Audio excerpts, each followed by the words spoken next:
Olá, eu sou Carol Mosini, eu sou fisioterapeuta, professora e apaixonada pela fisiologia. E a gente está aqui nessa série de aulas sobre a fisiopatologia do edema e hoje eu vou te explicar como o edema se forma.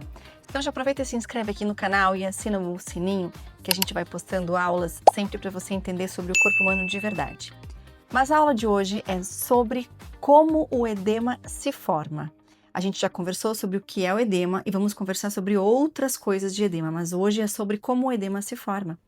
Então, vem aquela pergunta sempre muito importante: se existe líquido circulando o tempo todo no corpo, por que é que nós não vivemos inchados? E a resposta é simples: porque o organismo mantém um equilíbrio sempre constante da entrada e das saídas dos líquidos dos nossos capilares. E a pergunta é: como é que isso acontece? E essa é a explicação. Essa é uma imagem do Guyton, que é o Tratado de Fisiologia Médica, que é o papa que nos rege dentro da fisiologia.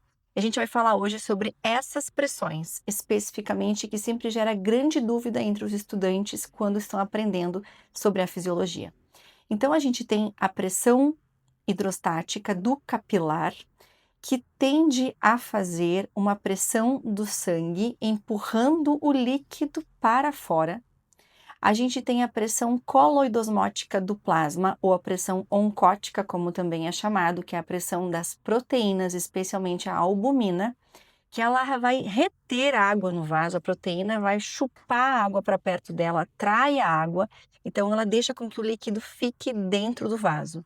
Então eu tenho que ter sempre um equilíbrio entre a pressão hidrostática do capilar e entre a pressão oncótica das proteínas plasmáticas. Quando isso aqui está em equilíbrio, eu não tenho edemas e líquidos excedentes sendo extravasados para fora dos meus vasos sanguíneos. Mas eu não tenho só essas duas pressões, eu também tenho a pressão hidrostática do líquido intersticial. E essa pressão é a pressão do tecido e ela se opõe à filtração, ou seja, a pressão hidrostática do capilar quer sair para fora e essa pressão quer empurrar o líquido para dentro. Então, elas ficam também nessa guerra de forças. Então, ela se opõe a essa filtração. Então, ela vai fazer com que o líquido fique dentro do vaso também. E eu também tenho a pressão coloidosmótica do líquido intersticial ou a pressão oncótica das proteínas do líquido intersticial. A proteína faz o quê? Ela puxa a água para ela. Então, se as proteínas que estão no líquido intersticial puxam água para ela, o que que ela faz? Ela atrai a água para fora do vaso. Então, eu tenho que sempre essas quatro forças atuantes o tempo todo sobre os meus capilares e quando eu tenho desequilíbrio nelas, é que vai aparecer, então, os edemas, os inchaços, como a gente conhece, como a gente escuta muito as pessoas falarem. Mas agora a gente vai falar sobre cada uma delas, mas antes eu preciso dizer que existe uma fórmula, que é a pressão efetiva de filtração. E essa fórmula, ela diz respeito a todas essas pressões. Então, eu tenho um cálculo matemático e esse cálculo ele é orgânico e naturalmente ele funciona muito bem. A gente sempre sabe que sempre extravasa um pouquinho mais do que fica dentro. Então, não é zerada essa conta, sempre existe um pouquinho mais de filtração excedente, mas isso naturalmente é reabsorvido pelo nosso organismo, especialmente pelo sistema linfático, que a gente vai conversar um pouquinho na aula de hoje também. Mas entendido essas pressões, agora a gente vai falar sobre cada uma delas. Então, quando eu tenho um edema, é porque eu tenho um desequilíbrio nas forças de Starling, como a gente conversou na aula 1. Ou seja, eu tenho um desequilíbrio entre essas pressões, especialmente entre a pressão hidrostática e a pressão oncótica. Ou seja, eu tenho um aumento da pressão hidrostática e uma redução da pressão oncótica dos meus vasos. Então, isso significa que está vazando e dentro eu tenho redução de proteínas, então facilita ainda mais a ocorrência de edema. Mas o edema não acontece só por distúrbio nessas forças. Eu também posso ter um edema por um aumento da permeabilidade do meu capilar, por algum motivo, a parede deste capilar, deste endotélio, ficou mais permeável e facilitou a saída de líquidos para o interstício. Mas também existe um quarto fator, que é a obstrução linfática, porque cada vez que extravasar, ou por ultrafiltração, ou por redução de proteínas, ou por aumento da permeabilidade, ou pelos três juntos, esse líquido que fica no interstício vai ser reabsorvido pelo sistema linfático, como vocês estão vendo aqui na imagem. Mas, se esse sistema linfático tiver um problema, como uma obstrução nesse sistema, essas forças podem até estarem ok. Só que se isso aqui não estiver funcionando adequadamente, também ocorrerá um edema. Então, eu tenho edema por esses 4 motivos. Agora, vamos falar destes, porque todos esses se referem àquelas pressões que a gente estava comentando antes na imagem anterior ali das forças de Starling. Então, quando eu tenho um aumento da pressão hidrostática, eu estou falando apenas deste pedacinho aqui. Então, quando eu tenho um aumento da pressão hidrostática, eu tenho uma maior saída de líquido para o meu interstício. Então, quando a pressão dentro desse vaso aumenta, o líquido vai ser naturalmente empurrado para fora. Pronto, isso é um aumento da pressão hidrostática. E quando é que isso iria acontecer?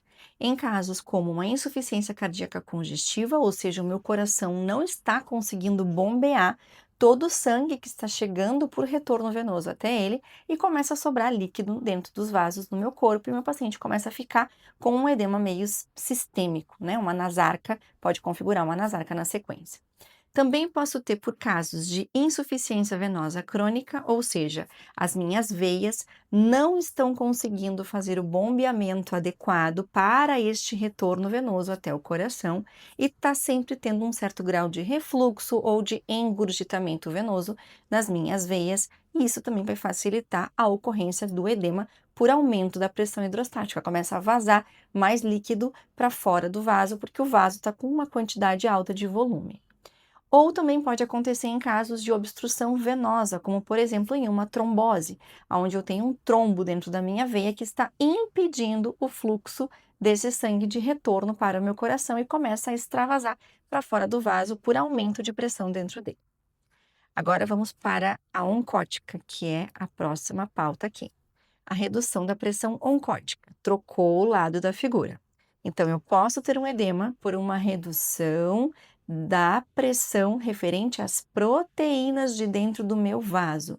Então, eu tenho um menor retorno de líquido do meu para dentro desse vaso, tá? Então, a albumina, que é a proteína que a gente está falando, que é a proteína plasmática, ela atrai o líquido para dentro do vaso, mas se a taxa dessa albumina ficar reduzida, o líquido passa a sair mais facilmente para fora do meu vaso. Então, quando é que isso iria acontecer? Em casos de síndromes renais, uma síndrome nefrótica pode configurar uma redução da quantidade de albuminas, da minha taxa de albumina, ou em casos de desnutrição, onde o paciente está hipoproteico, também pode configurar uma facilitação dessa saída de líquido por redução da pressão das proteínas. Motivo número 3, permeabilidade capilar aumentada, né? Então, quando é que ia acontecer um aumento da permeabilidade desses vasos? Em casos de processos inflamatórios, por exemplo, os vasos ficam mais permeáveis e começam a vazar mais, fazer mais filtração de líquido para fora dentro dele. Exemplo, processos alérgicos, né? Em geral, as pessoas que têm alergias diversas, ou vamos falar em termos de membros, picadas de insetos, que às vezes fica um grande entumecimento, eritema no local, rapidamente faz um abaulamento com edema, é um exemplo clássico disso. Ou processos infecciosos, que acontece uma configuração familiar proximal a isso, só que com sinais flogísticos, ou mesmo em casos de traumas, né? Alguma lesão, alguma batida, alguma coisa rapidamente incha, porque o organismo fez uma reação inflamatória a essa lesão traumática que aconteceu e o meu vaso ficou mais permeável, né? E também vai acontecer o edema nesse caso. Agora, qualquer desequilíbrio nestas forças, né, vai gerar edema. Mas qual é a situação normal? A situação normal, eu tenho um equilíbrio nessas pressões nas membranas dos meus capilares. Então, a quantidade de líquido que vai sair é exatamente ou quase igual à quantidade de líquido que retorna. Então, eu tenho sempre um equilíbrio, com uma leve vantagem para a filtração, como eu comentei antes. Mas em condições normais, eu tenho um equilíbrio disso. Qualquer pequeno desequilíbrio, quem é que resolve o problema? O sistema linfático. É ele que vai reabsorver esses excessos de líquido do interstício. Mas isso acontece através da microcirculação. Então, está aqui, ó, os linfáticos recolhendo todo o excesso de líquido que fica nesse tecido. Isso vai ser incorporado depois na circulação venosa, na grande circulação, como a gente vai comentar numa outra aula mais para frente. Mas, se eu tenho um problema na obstrução linfática nestes vasos linfáticos, vai configurar, então, o quarto motivo que a gente estava conversando aqui. Porque se os linfáticos não estão disponíveis aqui para fazer essa drenagem deste terreno, se ele não drena, o líquido se acumula. Carol, em que situações isso ia acontecer? Em compressão neoplásica, por exemplo, o paciente tem um câncer que está obstruindo alguma área linfática e não está conseguindo fazer essa drenagem, ou em casos de pacientes que ressecaram os linfonodos, e um exemplo aqui novamente é o câncer, né? Vamos imaginar um paciente que teve um tumor na mama que precisou retirar os linfonodos da axila. Quando eu falo aqui, eu falo todos os linfonodos, não é apenas um ou não. Esse é motivo para uma próxima aula que a gente vai gravar sobre o sistema linfático especificamente, mas aqui estou dando um exemplo apenas, tá? Ou em casos de filariose, que é uma infecção no sistema linfático por uma picada de um mosquito, que isso também pode acontecer, essa obstrução linfática, essa disfunção e não vai ocorrer essa drenagem, tá? Então, tá aqui. Falamos sobre os 4 motivos que podem configurar a ocorrência de um edema no corpo humano. Mas por que que isso importa? Porque entender o edema é muito importante, porque ele pode ter diversas causas, diversos motivos, e como eu falei na aula anterior, não é normal ter edema. Se eu tenho edema, eu tenho que saber por que é que ele está acontecendo, né? Porque ele pode ser simples, pode ser só por um trauma local ou por uma picada de algum inseto que logo vai resolver, mas não, pode me configurar situações sistêmicas muito preocupantes e que podem comprometer a vida de uma pessoa, como insuficiência cardíaca, como uma doença renal, cirrose, trombose, sepse, que é infecção generalizada, por exemplo, tá? Então, quando é que o inchaço deixa de ser comum e ele precisa ser investigado, né? Ele é comum um inchaço leve no final do dia, aliás, esse é o motivo da nossa próxima aula, da aula 3, é como os pés ou as pernas vão inchando no decorrer do dia, tá? Então, isso é considerado até que esperado que aconteça por situações fisiológicas, mas eu tenho um sinal de alerta. Quando isso começa a virar uma rotina, quando isso vai piorando com o tempo, ou quando isso vem junto com dor, vem junto com um peso muito excessivo no membro, ou um cansaço muito importante nas pernas, isso precisa ser investigado, porque pode ter alguma coisa de errado que não está aí legal e pode comprometer a vida da pessoa, tá? Mas lembrem-se sempre que quando eu preciso de sinais de alerta, eu preciso de uma investigação médica especializada e adequada para isso, e não um Google apenas para a gente poder entender sobre isso, né? Então, o edema pode ser apenas um inchaço, essa é a minha mensagem final.